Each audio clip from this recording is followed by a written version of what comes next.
What's going on, guys? Welcome to another episode of Smash JT. Wanted to update on the Bayonetta situation, but first is Dexter. All right, so Bayonetta's situation with Helena Taylor has taken quite a turn since Bloomberg and Jason Schreier came forward with new information stating that what she initially reported on her Twitter videos that have amassed more than 10 million views so far was not entirely truthful, and some have gone so far as to say it was an outright lie.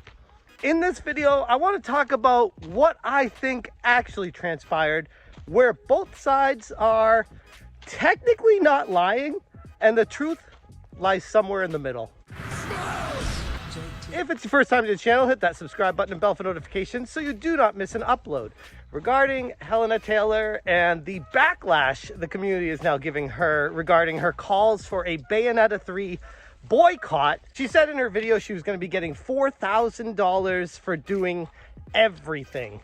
And she thought that was a slap in the face to voice actors everywhere. And she went on a rant video, 3 videos on Twitter, explaining to everyone how horrible this is for the voice acting community, how we need to stand together against this oppression, and how horrible it is, and how she was suicidal, and how she was living on the streets, and how everything's so horrible for her, and everyone needs to feel bad for her. And you know what? I did. I felt bad for her. I did. I still do, to a certain extent. But she's not as innocent as those initial videos may have claimed, with my new theory here.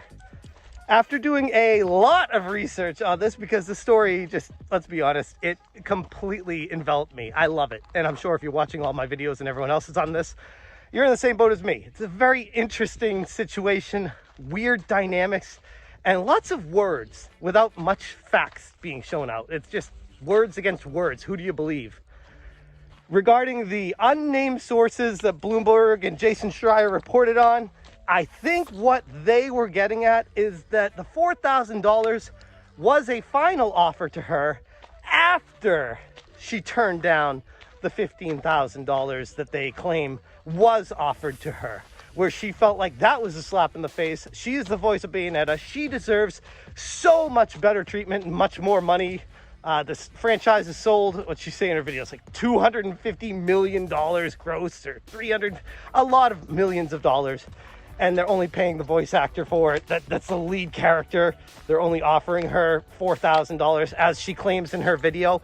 But the reality is they offered her $15,000 or so for 4 different sessions to discuss this further with her. And she turned that down. And that's when she asked for more money. And that's when they came back to her saying, no, actually, we're going to go a different direction. And if you guys have seen the 3rd trailer for Bayonetta 3, it looks like, I mean, I don't know where the story goes, but it looks like they kill her off. And who knows who comes back in her place, and if that explains the different voice, and if that explains why they just wanted her for what amounted to a cameo, and wanted her at the beginning of the game, and that's why they weren't offering her that much money initially. So if you are to believe all of that, rounding out to where we are right now, she was frustrated, she was pissed off. They offered her 15 grand or so initially. She turned it down, and then they slapped her in the face with, all right, you don't want to do all of it? We'll just pay you for the beginning part of it. That's 4 grand for it. And that's when she took to Twitter to say, I can't believe this is all they're offering to the voice actors. This is a horrible, horrible thing. This is something that should not ever transpire. We need to stand together with voice actors everywhere. But the reality is, the truth is, she was offered more money, turned it down, and then was offered less money for a smaller, less significant role. And that's the part she told us about. That's why I'm saying it's not necessarily a lie, but it's not the entire truth. And that is if you are to believe the unnamed sources. And ultimately, with the backlash that's been receiving and what would make sense, I gotta be honest, it makes sense that they would not offer $4,000. That's the part that I kept going back to. Like, I want to believe Helena. I want to stand with her on this, but I keep going back to, I'm like, 4 grand is like a ridiculously low amount of money. Like, that is something that they should not be offering anybody. And it doesn't make any sense. So if you think about it logically, that's what transpired. That's why she was pissed off. That's why she went to Twitter, didn't care about her NDAs, didn't care about her perception in the community, and didn't care if she lost all the jobs in the future, because she wanted to screw this company over because she was pissed off. I think we've all been pissed off at our employers at one point or another. Probably not enough to burn bridges and burn the entire franchise to the ground, but I think we've all been there and can be related to how mad we were and what we wanted to do and just didn't act out on it. I think she did.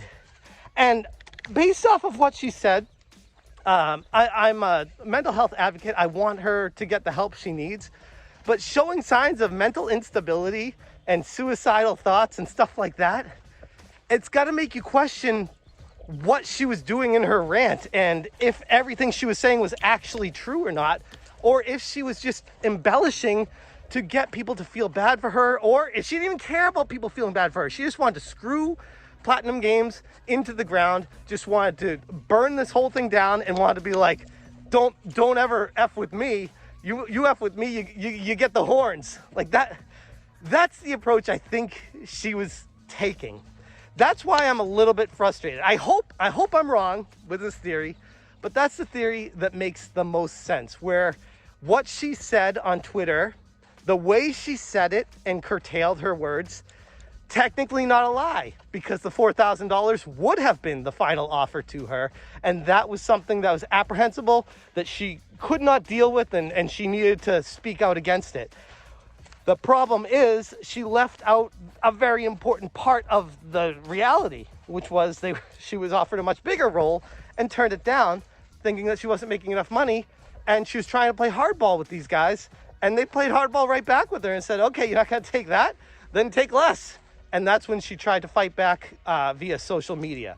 Those are my whole thoughts on the entire situation. I'm sure more information will be coming out shortly based off of what's transpired. But until there's actual documentation that comes out for either side produces it, I don't know how we could even make any more leaps, how we could guess what happened or take a side. I'm done taking a side with this. I was taking her side initially because I felt horrible for her, and whatever she said, I wanted to believe her.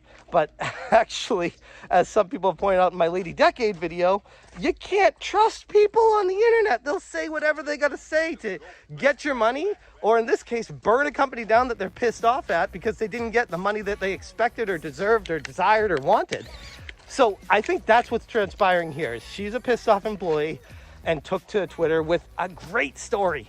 I mean, that's a headlining story right there. If you go public with that and say, oh, they only offered me $4,000 to be the main character in this AAA franchise that makes millions of dollars, that's gonna turn a lot of heads. That's gonna raise some eyebrows. And it did. It got the whole internet by storm. I wonder what Platinum Games and Nintendo are going to do, if anything, regarding legal action and repercussions against her for damaging the brand of the company. Based off of what she said, I don't think she has any money to pay it anyway, so I don't know if that's going to be a fruitful venture. But knowing Nintendo and how they are, they don't care. They want to make an example of people. They don't care how much they can't pay or anything. They're going to screw them anyways. So fascinated to see where the situation goes from here. But that's what I'm thinking right now, is both sides are true. Both sides are not giving the whole picture, but putting them both together paints a picture of a reality where they both make sense.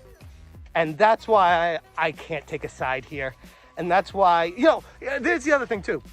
I don't necessarily blame her for asking for more money, but they called her bluff, kind of like a game of poker. Like you go into the end, you go all in, and you get called and you don't have anything. That's what it feels like. They called her.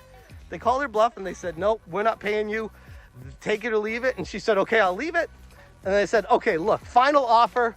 We'll just pay you $4,000 to do one session instead of 4 sessions of $4,000, and we'll call it even at that.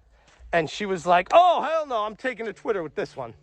That's the way I look at the situation. It makes the most sense. But interested to hear what you guys think about this and where you think it's going to go from here. I'm going to leave it there. Thank you guys so much for watching. Oh, Dexter, say goodbye to everyone. You stay smashing.